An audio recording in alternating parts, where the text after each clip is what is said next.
I'm joined by Tim Spears here at the Express and Star. Tim, team changes, Man City this weekend. Can we expect any names coming in or going out? Possibly, I think so, yeah. So Wolves obviously got 1 point from 2 matches. Defensively, not great. We've conceded 4 in 2 games. Obviously, very unlike Wolves, but this is a completely different kettle of fish this season, been in the Premier League. Mm-hmm. I think the one change we can expect to see is to see a Adama Traore come in. Yeah. He was so explosive when he came on against Leicester at the weekend. And not just that, but the fact that Helder Costa and Diogo Jota haven't quite looked themselves in their opening 2 games, haven't really offered anything in terms of end product, struggled to find space.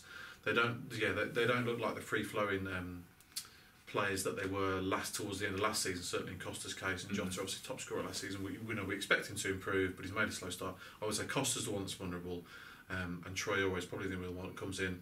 I mean, he offers something different. He offers an X factor. Mm-hmm. I mean, he looked like an express train to me the other day. The way he was taking plays on, because he's got that power and that pace, phenomenal ability, and he'll trouble Man City. Man City won't relish facing Traore. Mm. He's a bit of a plan B for Wolves. You know, you just give him the ball and see what he can do.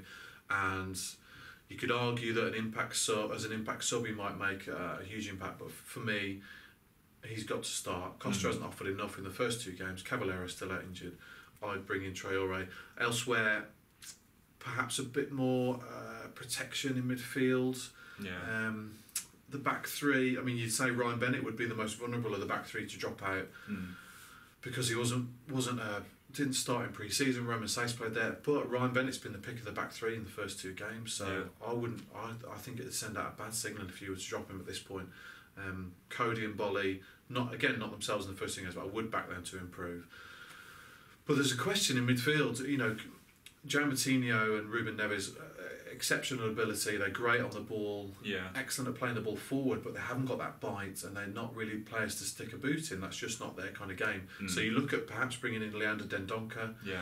For after 2 weeks of training, he should be fit to be available, I would have thought. And you've got Romain Sace, and I think Wolves have missed that kind of protection in front of the back 3 that Sace offered last year. That'd be a massive call to drop Moutinho or Neves. I'd say Moutinho would be the more likely of the 2 maybe to drop out, but it may be a case of horses for courses this season. Dendoncker, we'll see where his long-term future is in this team, but for this game, I know Nuno likes to imprint his vision and his ideas on the opposition, but I think you've got to respect the opposition as well, and in this case Man City obviously need to be respected.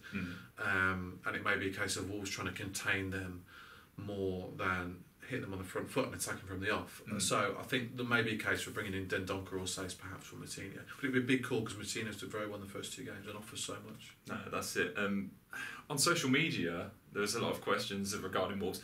Johnny Castro-Otto did, he was winning fans, but one man on the other side, Matt Doherty, wasn't. Is there a risk that he could maybe drop out? I mean, I'd be amazed if he were to be dropped, but if it was to go on public opinion, there's a lot of fans saying that Doherty should be dropped, which I find astonishing. I mean, this guy was one of the most consistent performers of last season, and of the last kind of 2 or 3 seasons, he's been a mainstay of this team. He had an off day at Leicester. He should have scored from 4 yards. He didn't. Yeah. He's not the team to score goals, but he should have scored it. And then he scored an own goal, an unlucky own goal where Cody's deflected the ball onto his head and he's put it in the back of the net. Good finish though. It was a cracking finish. We need to see that at the other end.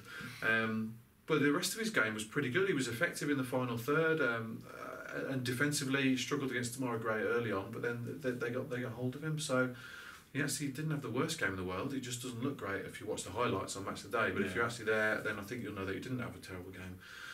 I mean, if Doherty had just been bought in this summer, then I don't think anyone will be saying he'd been dropped. But because he's come from the League One days, people kind of thinking maybe he can't make the step up to the Premier League. But this guy was 3rd in the Player of the Season vote last year, ahead of Jota, ahead of Bolly, ahead of Cavallero, ahead of Barry Douglas. People have short memories. Doherty is dependable. I know he had an off day on Saturday. There was a bit of misfortune involved in that. He's a dependable guy. He's excellent at bombing up and down that right flank. He's defensively sound, and you look at what Mendy did for Man City against Huddersfield on Saturday. He set up a couple of goals. He's a fantastic player. Wolves need to watch him carefully, and I think Bennett and Doherty, that's going to be a crucial part of the pitch on Saturday. And even if you were to drop Doherty, so what you bring over Johnny Castro-Otto for playing a right wing back for the first time. And then been Ruben Vinagre on the left, who was defensively suspect last season. I don't see it for me. You've got to look at the bigger picture. For me, Doherty's got to start. So we'll find out soon enough who will be taking place and taking their name on the sheet for Wolves this weekend. But for all the latest on them, make sure you stay with us at expressingstar.com.